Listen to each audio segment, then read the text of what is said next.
right, this is basic statistics, and we're looking at the review, the first review for the first test, and we're just going to do page 1 in this video. So let's take a look at the review. Define relative frequencies.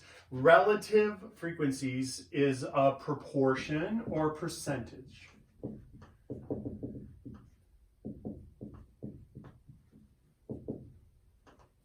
So percentage of the data, values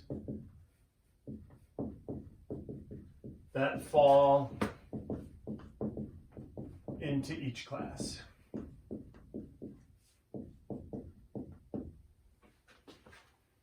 So that is the frequency divided by the total. That's how you calculate the percentage. And then times 100 if you want to make it a percent. If you just leave it a decimal, that's also fine. All right, number 2, define histogram. Histogram displays using contiguous vertical bars. That means they're connected. So histogram, contiguous vertical bars. And there's a second part to that. It says how many classes should be in a histogram. That's between 5 and 20. If you have more than 20, that's too much. You kind of lose the information if you have too many classes. And if you have less than 5, that's too little, because then it's just 3 big blocks or something. All right, so let's look at 3.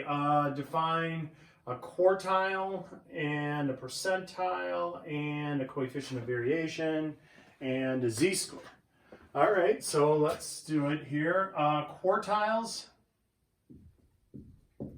there are actually 3 of them, right? The lower quartile, that's Q sub 1, Q1, is the 25th percentile.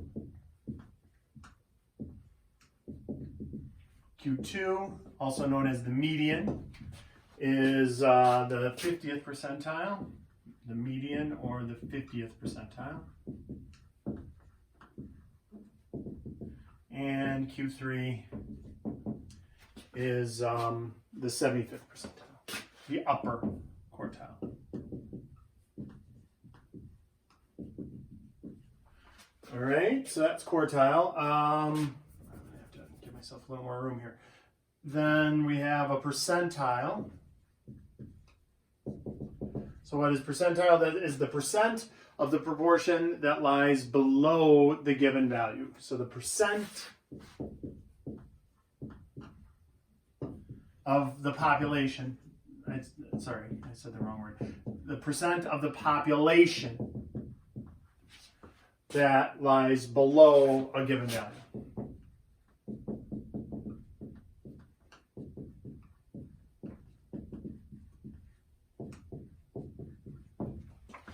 All right, and then we have a coefficient of variation. We had that in our notes, our note packet. Remember how we find that? We take the standard deviation and we divide it by the mean. So that is standard deviation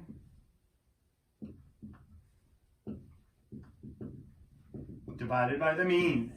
And so if you had the mean and the standard deviation for a set and another mean and standard deviation for a set and you divide it, the one with the bigger percent is more varied. That's more varied data. That's based off of the coefficient of variation. All right. Then we also have a z-score. What the heck is a z-score? A z-score is standard deviations above or below the mean.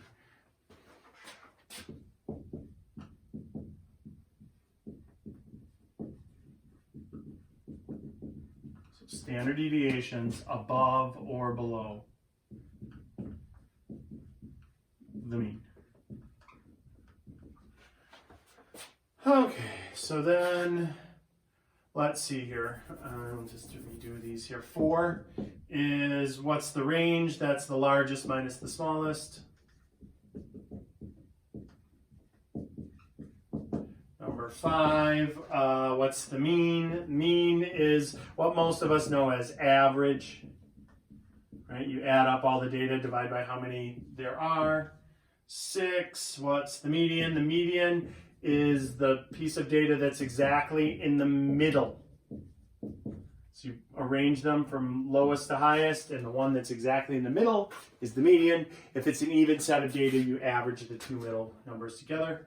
Number 7, the mode. That one is the one that occurs most often.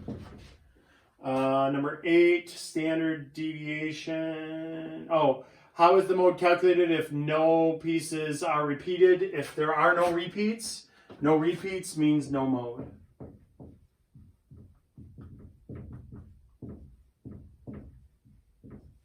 Okay, number 8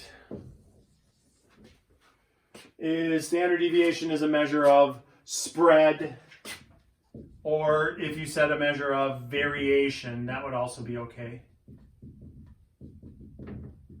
Variation is a little fancier, which is fine if you like that better. A measure of variation or a measure of spread, like how spread out the data is. Okay, and then number 9, they want us to find z-scores for each one of these things. So look, in 15, you scored a 15 in a distribution with a mean of 10 and a standard deviation of 5. So we find the z-score for each one of these. And whichever z-score is the largest number, that means that's the biggest. And if whatever one is the smallest, that means that's the worst relative position and the best relative position. So in this case, it says for each set below, calculate the z-score and circle the one with the worst relative position. Make sure you read that carefully on the test, because it might ask for the worst position or the best position. All right? So let's figure all of these out. So z for the first one is just 15 minus 10. So it's the number that you got minus the mean, but then divided by the standard deviation, how spread out the data is. And so that ends up being 5 over 5, which is just 1. The next z-score, you scored a 25, but the mean was still 10, and the standard deviation is still 5. So holy smokes, that would be 15 fifths, which is 3 standard deviations above the mean. That's really good. That's really high up there in the population. Next one, 35 with a mean of 20, a standard deviation of 10. So we do 35 minus 20 divided by 10. That's 15 divided by 10, which is 1.5 standard deviations above the mean. So all of these are really pretty good. Right now, this one has the worst relative position out of the 3. But let's look at the fourth one. We got 50 in a distribution with a mean of 100 and a standard deviation of 50. So look, that is 50 is what you got, but the mean was 100. So you're below the mean here. And then divided by 50. So we got negative 50 divided by positive 50. That is negative 1. This one, D, letter D, is the worst relative position.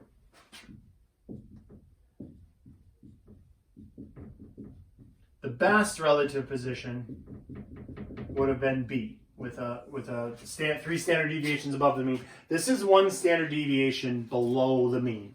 So that one, we almost didn't really need to calculate each one of them, because that was the only one that was below the mean. Here, I'm going to change the camera so you can see the work. All right. So that is page 1 on the review. On the next video, I will do page 2.